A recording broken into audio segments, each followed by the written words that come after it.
Welcome to Childcare Conversations, the podcast where early childhood leaders like you get real-world strategies, honest talk, and a whole lot of support.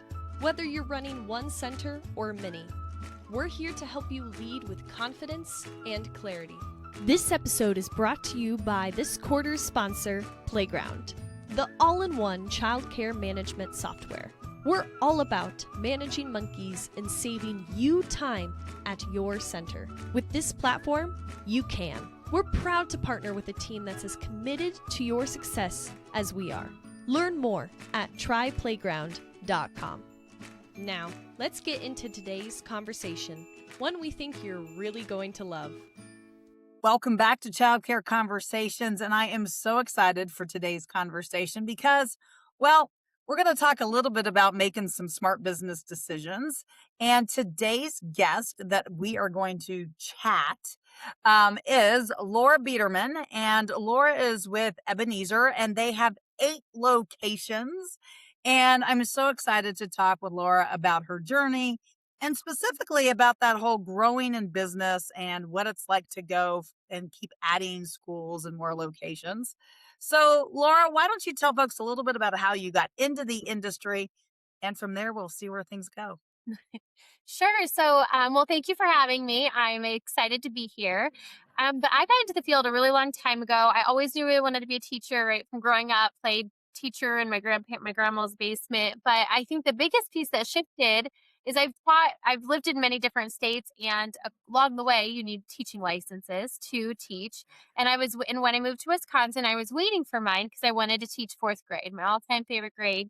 And it wasn't coming quick enough. So I got a job back in childcare because I knew I loved kids, and I never left. That was back in 2014 when I moved here, and I did get my teaching license just because it came through, but I never left the field.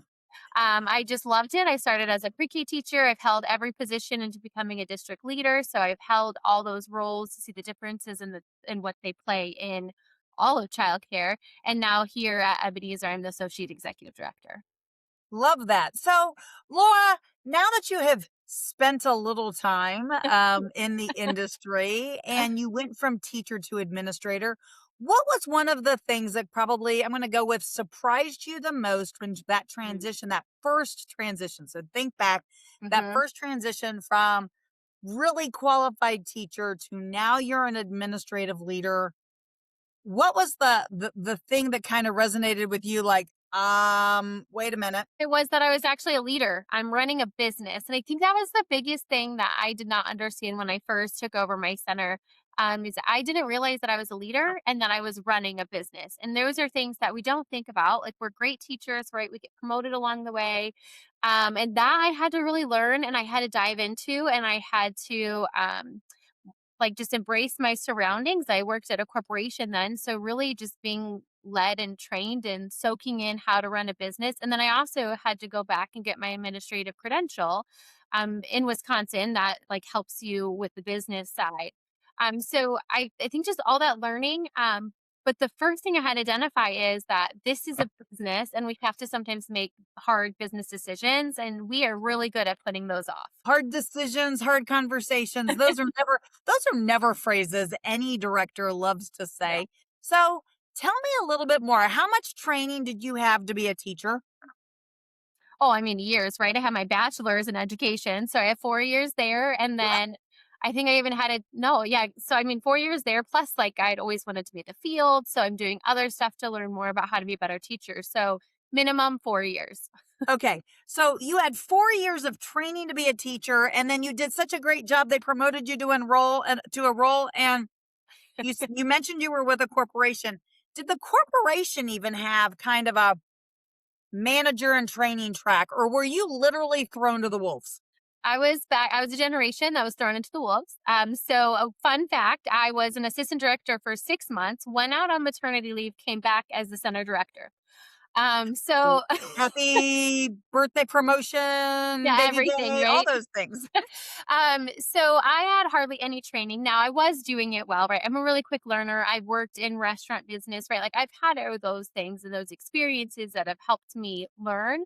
But I had no formal training. So then when I got the credential, it helped. But the biggest part was really just being curious and trying to understand like all the different things, right? The P&Ls, the enrollment, the parents, everything that goes with it. It was a lot of learn as you go, and I had a day and a half with my previous boss when I came back.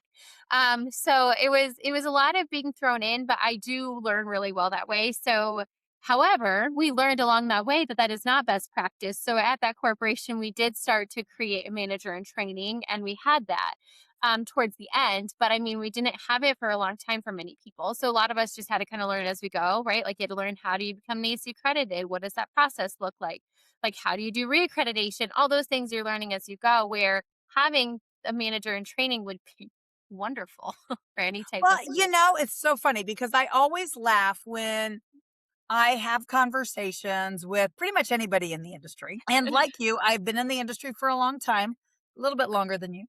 And but I also did a lot of other industries.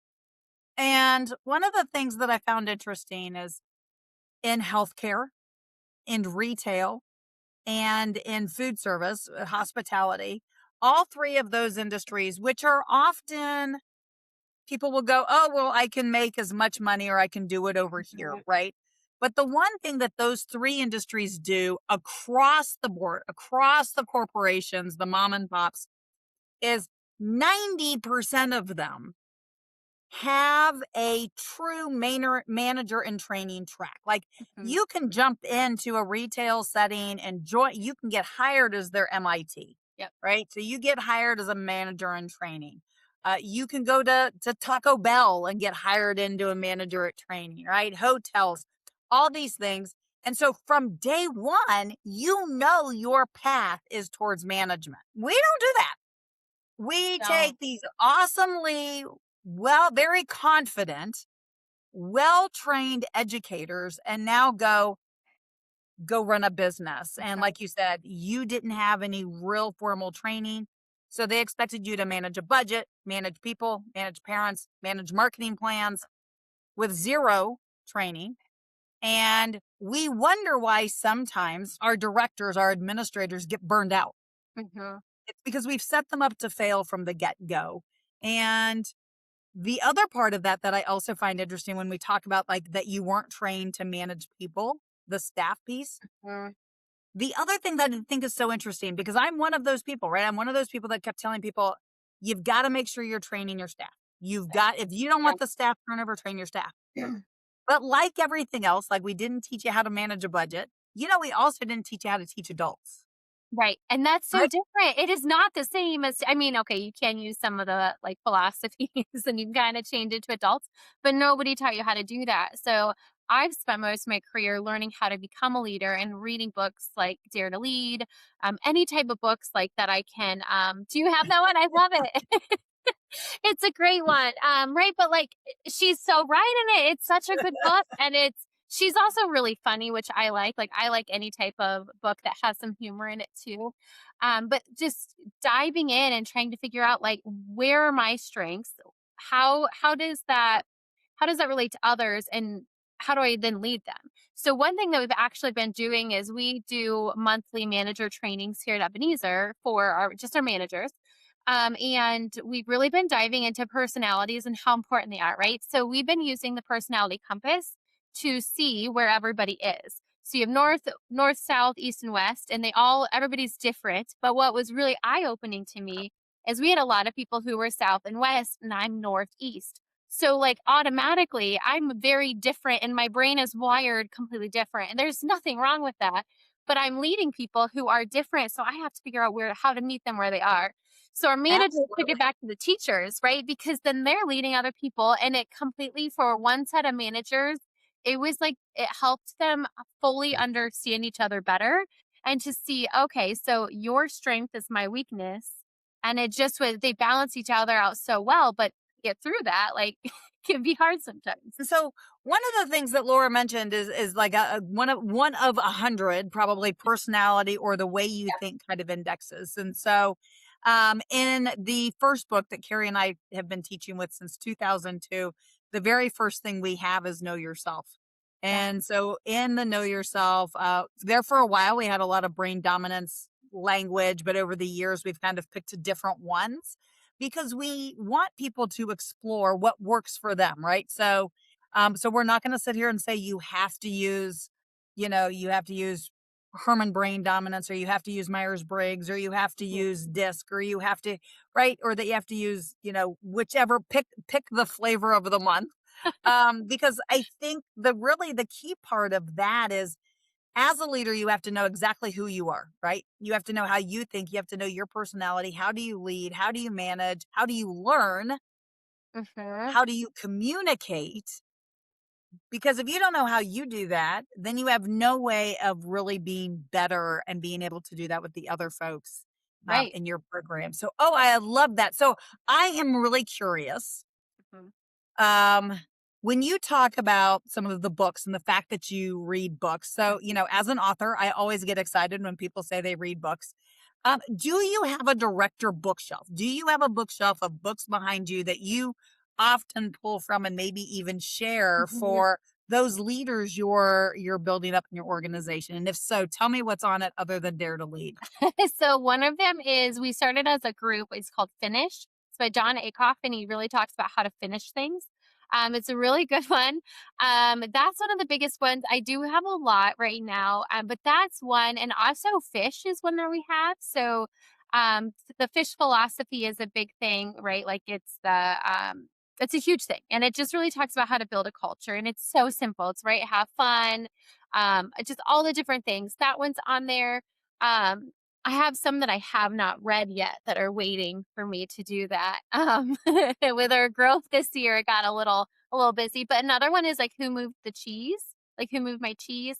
It's just and it's such an easy read. So I found that if I give somebody an easier, simpler read, they're going to do it better than if it's like a really big book. And others are just fine. Others I can say, hey, this is a great book, and they'll just go straight for it. Or they'll tell me, hey, I read this book in my class. It's really good. We should do this. So those are the biggest ones that we've done. There's a few others out there that we're going to start reading. But yeah. All right. So I would be remiss and people would go, I can't believe you didn't say something. Okay. So first of all, I just want to remind everybody who's listening that children are not widgets. And the reason I say that is that so many of the business books you just mentioned, Laura, are designed for different types of organizations. So I am going to strongly encourage you to go look for and to add to your bookshelf. I got this, the Childcare Director Leadership Blueprint. Yep. Some of our managers have read that one. Transform Your Team by Beth Cannon. Okay. Rachel Sapala has a great book out. So does Latrice Galloway. That is called The Power of One. Now, here's why I'm saying this. Other than the fact, is the publisher for some of them, there is a publisher twist there. But in early childcare, female leaders managing female staff, we don't think the same. We are not the same, and we aren't producing widgets. So I am going to challenge you to go find those books by those early childhood education leaders, the Beth Cannons, the Vernon Masons, Latrice Galloway. I was trying to do it without actually looking at my shelf, but I was not successful. Even Kathy Lingon's 5 Pillars of Profit-Driven Success. So there are some great books. If you're curious where to find a list of them, I actually have a Pinterest board for childcare conversations that says Director's Bookshelf. And so it includes Dare to Lead, it includes Sheryl Sandberg's Lean In, and some of the other like really strong female leadership books. But one of the things that I keep getting stuck in, and I will tell you that I got this, the Childcare Leadership Blueprint, which I am the author of, was actually written because I went to a conference, childcare conference. Keynote speaker was a dude. There were 300 women in the room. Every quote, everything he said was attributed to a dead white guy. And so I was like, You are in a room with 300 women and you couldn't have found one female Like just one. inspirational quote, just one, right? And so, I like to challenge folks. And so I did not. So just so you know, I loved every book you just mentioned. I also would have added Raving Fans, The 1 Minute Manager Meets the Monkey. Like Mhm. I've got those on my bookshelf too. So don't get me wrong. But the fact that every single book you mentioned, Mhm. although popular, although very helpful when it comes to leadership, you know, for those of us listening, we have to remember that as women, we're going to Mhm. learn different. We're going to lead different, you know, than a guy in the industry or even just a guy in any industry. So it doesn't Yeah. matter where it goes. But I love when I hear organizations doing book clubs with their managers, Mhm. even just regular monthly training for managers. That is just truly inspirational. Now, earlier you talked about one of the things you learned is that sometimes you have to make the hard decisions. And I'm going to tack that on that sometimes we have to make those hard decisions sooner rather than later. Yes, we wait way So too long, way too long. So tell me a little bit about a time or maybe the result of not doing something when you should have. And I think you know where I'm trying to go here, but indirectly. So Yeah. tell me about kind of a solution or something that you're like, we are so glad we did this. Why did we not do this sooner? I mean, there have been many along my career, because I think you wait so long, because you don't want to lose anybody, right? You don't want to. I think attendance is one of our biggest ones Mm. we don't want to tackle because we're afraid they're all going to leave, and that's really hard. But then your good teachers are the ones who are going to leave. So before I came to Ebenezer, I had a teacher who had just started with us, and at the time, my superior came from retail, no clue about childcare, but she had experience being a district leader, so they hired her, which is fine, and many do just fine. But she did not understand the field at all, and she made me. It was just a really bad thing where we had a teacher who'd been with the company for 15 years, wonderful. Parents loved her, so phenomenal. And I didn't stick up for her as much as I should have because the new teacher went above me, didn't even talk to me, went to my boss and said, all these things happened with this teacher. And she made me write her up as a final written warning. And I was like, she's never had anything. But I was so new in my role, I thought I had to go with it. So I did not stand up for her. And in the long run, we actually lost the good teacher and kept the teacher who really didn't know what was going on. And I learned from that. So I was like, okay, we're going to start working on things sooner. So that was a huge life lesson of I know my people. You're not in my building. So how do I help you understand where I'm coming from? But it's also helped me now as I'm overseeing center coordinators. We call them center coordinators here, to help actually listen to them about like they know their teachers better than I do. So we need to support them as well as everybody in a whole. And if there is any issue, we need to make sure we tackle it right away. Well, I love that. So what are some other issues? I don't know, maybe technology based, maybe ways of communicating based that you guys struggled with and what solutions did you move towards? Sure. So before I came so we use okay, there's many different things, but in childcare there can be so many different solutions for all the different things. You can have one system for this, one system for that. You have all these different systems. So that was a big struggle when we onboard anybody is okay, well, first you're going to go to this system to do the CRM. Now you're going to go to this system to prove time cards. Now you're going to go to this system so you can talk to the families. Now you're going to go to this system like there's just so many different things. So we were really looking for a like all-in-one inclusive type of system. So we recently switched, not recently, it feels recently, but it's 2 years ago, to a different communication app that it's Playground. So we just switched to them and we now have them as our CRM and it goes directly into the enrollment for families. Families inquire through there and they're in the system and they don't have to re-enter their information. We don't have to go in and enter it into anything. We also use that for, I mean, you can use it for payroll. We personally do not because that when they piloted it, you could only have one location and we had more than one. And then we were already looking for a new system. So we went a different way, but there's this wonderful, and then they also just all the features and they listen. So one of the biggest things I've struggled with before is when I call somebody to say like, hey, do you have this report? Or, hey, we're looking for this in a system for any type of communication or reporting, they just say no. and they don't even want to have a conversation. But with Playground, they actually like listen, and they created an entire report, which is a business report, which is a revenue summary that we needed for our business. They were more than happy to create it for us. It did take some time, but that was one of the things that we worked with them on, and they were so wonderful, and they just listen. And even now they're listening to feedback. They've made changes based on what anybody is saying. Yeah, it's just been wonderful. But I think that's the biggest thing is we have so many different systems and so many different places where managers have to learn, and having just one is so much easier. It's like just go to these two different things and you'll find everything. Yeah, I think that you made a great point of that whole the onboarding of the staff and Yeah. how if you have a really um piecemeal tech stack now, you know, um often in the industry, especially over the last probably 15 years, I've often had a side gig in addition to being a training and consultant. And a lot of my side gigs ended up in the tech industry. We won't talk about how long I've been in the tech industry, actually longer than I've been in the childcare industry in some way. Right. So I got my foot's always been over there. I kind of tell people that I'm kind of a closet techie.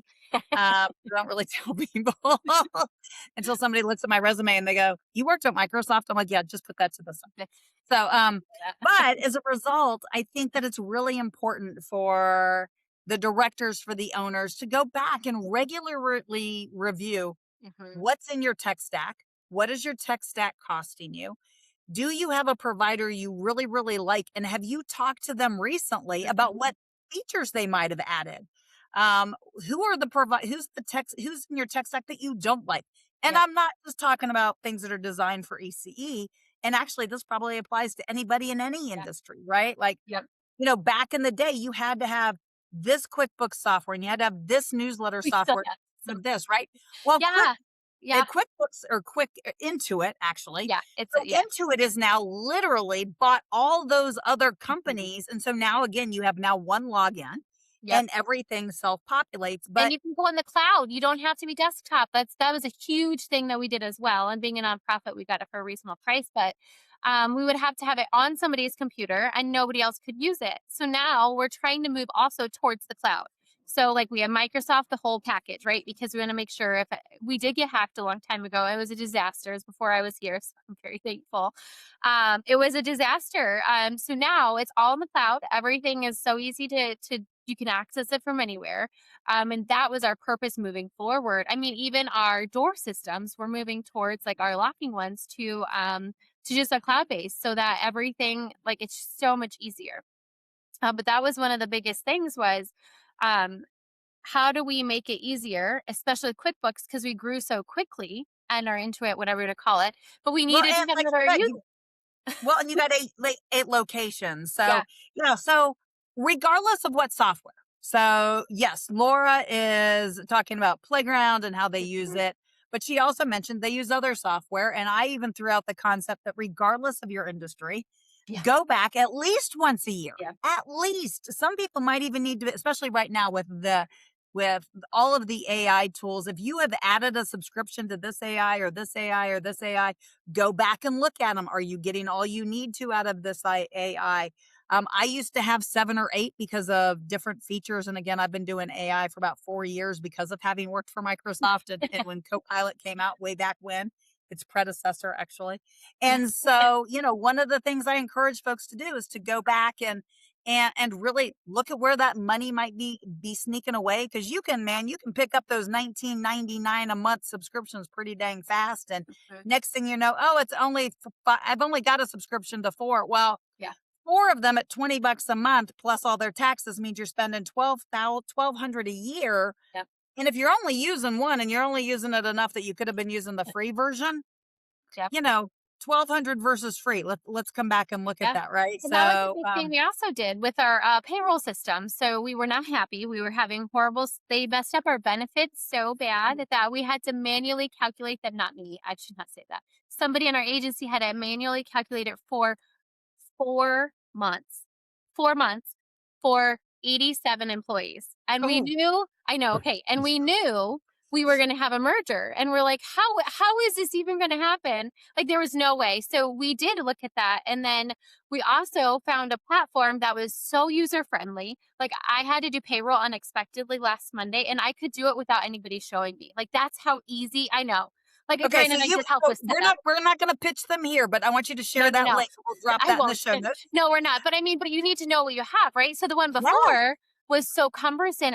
It took like 2 or 3 hours, and I'm just consolidating. And now we also have recruiting through there. So we actually spend a lot more with this company, but we don't pay any money to Indeed. We have 0 paid ads, and we are able to still actively hire without any help from paying the paid ads. So we actually save Oh, money. But okay. So I think that might be a whole separate I podcast. know I'll come that's back. different, but anyway, but you're right. We go through and we analyze, we look at, we say, okay, how can we save money? What is the easiest way? How can we take any work off of our directors' plates because they have so much on them? Like, how do we support them? And if we're not looking at our systems, like, that's the easiest way to do it right there. So Laura, thank you. I love that. We couldn't have wrapped that up any better. So look at your systems, not just your paper ones, but look at your digital ones. What are your digital ones? Are you duplicating? Has somebody added a new feature? Again, ask around, and don't forget, if you are a 501c3 nonprofit or church-based, don't forget to ask for nonprofit rates. A lot of times, if you've got multiple locations, you might also just be able to get a multiple location site. If you're small, ask about a small business plan. Like, if you don't ask, the answer will always be no. So with that, Laura, thank you so much for joining us on today's conversation. And if you haven't already subscribed to our newsletter, go to childcareconversations.com, click on the newsletter link, and join the newsletter. We publish 2 episodes a week, which means you get 2 newsletters a week, and those newsletters do not tell you everything that's in that episode. So we look forward to talking to you in a few days. Thanks for tuning in. We love bringing you real talk and fresh insight from the world of early childhood education. Be sure to follow us on social media to stay connected and catch all of the latest episodes. And if you're planning a conference, training, or special event, Kate and Carrie would love to speak to your audience. You can learn more about their keynote sessions and workshops at kateandcarrie.com. If you learned something today, share the show and leave us a review below. We'll see you next time on Childcare Conversations.